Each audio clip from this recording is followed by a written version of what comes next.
matin, les amis! Je suis tellement excitée d'être avec vous aujourd'hui dans ma cabane. On va lire une histoire très intéressante qui s'intitule « La très bonne idée de Dieu ». Pourquoi nos différences sont si belles? La vraie histoire. C'est intéressant, hein, ça, comme titre? Les différences entre nous qui sont si belles. On va se pencher sur la question aujourd'hui. C'est un livre qui a été écrit par Trillia Newbell. Alors, est-ce que vous êtes confortablement installés à la maison? Oui? Est-ce qu'on part ça ensemble? Allons-y. Alors, aujourd'hui, je te raconte une histoire qui a commencé il y a très, très, très longtemps. Nous y voilà. Au commencement, et même avant le commencement, Dieu a eu une très bonne idée. Regardez. C'était une bien meilleure idée que les panneaux solaires en 1954, que les fusils à eau en 1982, que la télévision en couleur en 1942. Est-ce que tu savais ça, toi, à la maison? Qu'avant, les télévisions, ils n'étaient pas en couleur. On les écoutait en noir et blanc. C'était une meilleure idée que les biscuits aux pépites de chocolat, inventés en 1938. Ça, c'est bon, hein? Des biscuits aux pépites de chocolat. Moi, je pense que c'est ma sorte de biscuit préférée. Une meilleure idée même que les feux d'artifice inventés 700 ans avant Jésus-Christ. Une meilleure idée que le râteau de sauvetage en 1880. Une meilleure idée que les patins à roulettes en 1760. Et même une meilleure idée que la machine à rayons X inventée en 1885. Dieu a eu l'idée de créer des gens. Beaucoup de gens très différents, qui auraient tous du plaisir à l'aimer et qui auraient tous du plaisir à s'aimer les uns les autres. Ils seraient tous créés à son image et ils seraient tous comme des petits miroirs qui reflèteraient l'image de Dieu. Et puisque Dieu est rempli d'amour, ils seraient eux aussi remplis d'amour. Es-tu capable de trouver les deux personnes pareilles dans l'image? Y a-tu deux personnes pareilles? Mais non, ils sont tous différents. Martine, elle vous a eu, hein? Alors Dieu s'est mis au travail. Il a créé un monde merveilleux pour que tous les gens y vivent. Puis, il a créé les premières personnes, un homme et une femme. Est-ce que tu es capable de les trouver dans l'image? Oui, c'est ça. On voit l'homme ici et la femme ici. Et il leur a dit, soyez heureux. Prenez plaisir à m'aimer et à vous aimer les uns les autres. Que votre grande famille remplisse toute la terre. Prenez soin de la terre et ayez du plaisir à le faire. Dieu a continué à créer des gens. Ils étaient tous faits à son image. Et ils étaient aussi tous très différents. Certains étaient des hommes, d'autres étaient des femmes. Certains aimaient lire et d'autres aimaient faire du vélo. Certaines personnes avaient la peau foncée et d'autres avaient la peau plus claire. Certains avaient des cheveux bouclés et d'autres avaient des cheveux raides. Nous vivons aujourd'hui dans le monde de Dieu.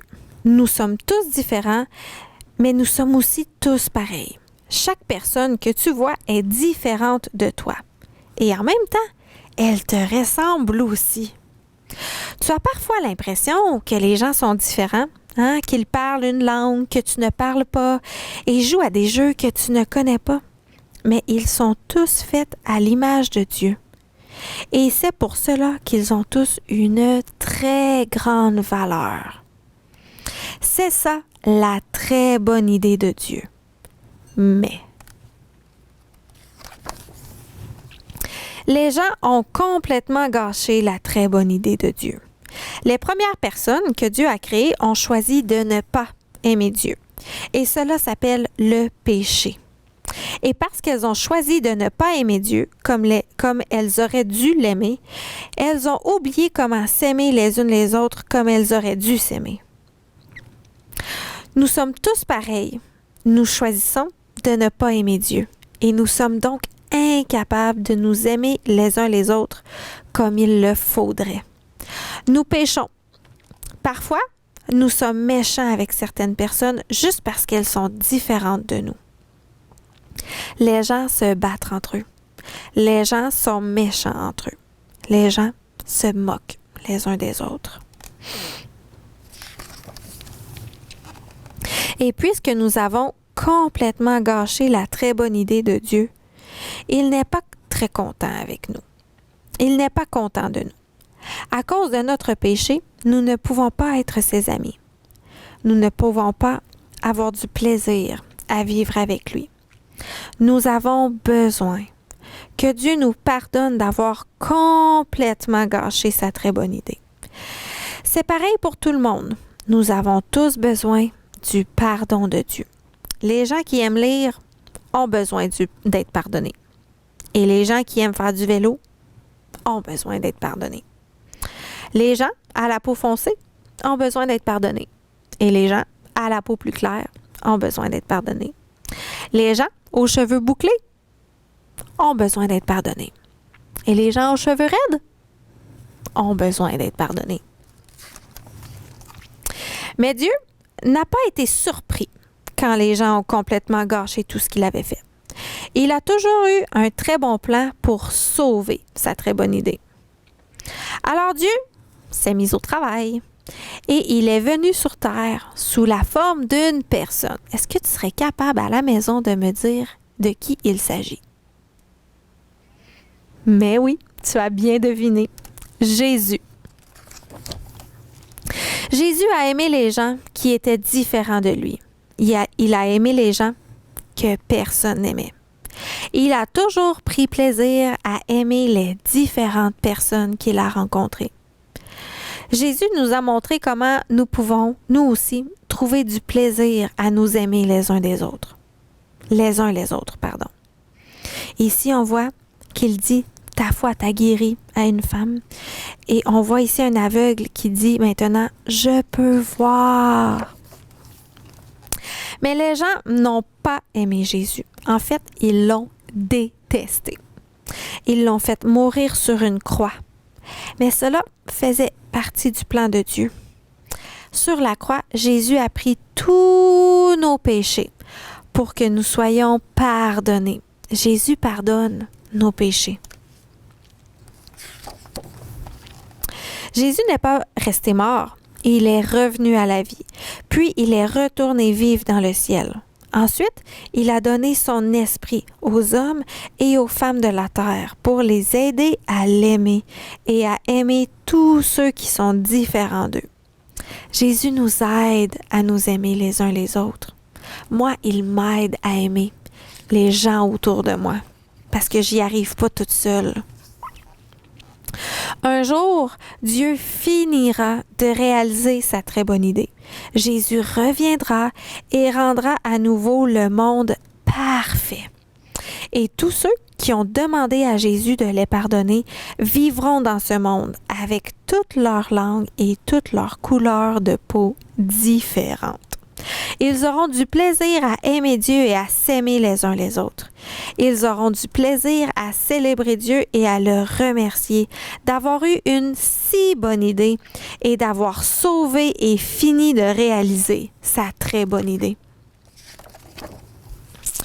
Mais voici une très, très, très bonne nouvelle au sujet de la très bonne idée de Dieu. Tu n'as pas besoin d'attendre que Jésus revienne avant de pouvoir commencer à profiter de sa très bonne idée. Jésus reçoit avec joie tous ceux qui lui demandent d'être pardonnés. Et quand Jésus reçoit quelqu'un chaleureusement, il le reçoit dans sa famille pour toujours. Il reçoit les gens qui aiment lire et les gens qui aiment faire du vélo. Il reçoit les gens à la peau foncée et les gens à la peau plus claire. Il reçoit les gens aux cheveux bouclés et les gens aux cheveux raides. C'est ça.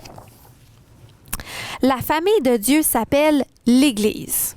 Les amis de ton Église sont tes frères et sœurs, une famille merveilleuse, une famille de toutes les couleurs. Tu peux avoir beaucoup de plaisir à les aimer et à aimer Dieu avec eux. C'est ça la très bonne idée de Dieu. Tout plein de gens très différents qui aiment Dieu et qui s'aiment les uns les autres. Dieu a eu cette idée. Les gens l'ont complètement gâchée. Mais Dieu l'a sauvée et Dieu finira un jour de la réaliser. Et avec les gens de ton Église, ta très grande famille, tu peux avoir du plaisir à vivre la très bonne idée de Dieu dès aujourd'hui. Et c'est comme ça que se termine notre histoire pour ce matin. Alors, je ne sais pas si vous vous en rappelez à la maison, mais moi, j'aime bien ça, vous laisser avec quelques petites questions à discuter en famille. Ce matin, j'en ai 3 pour vous. La première, c'est: est-ce que tu te souviens qui Dieu a envoyé pour sauver sa très bonne idée? Est-ce que tu t'en rappelles? Ma deuxième question, c'est quoi la famille de Dieu? Comment est-ce que tu pourrais décrire la famille de Dieu? Et la dernière, toi à la maison, qu'est-ce que tu penses de la très bonne idée de Dieu? Alors, ce sont mes questions pour vous ce matin. J'ai vraiment aimé ça, lire l'histoire avec vous. C'est déjà le temps de se dire bye-bye, mais je vous donne rendez-vous mercredi prochain pour un autre temps dans la cabane à Martine avec une autre histoire pour vous. À la semaine prochaine!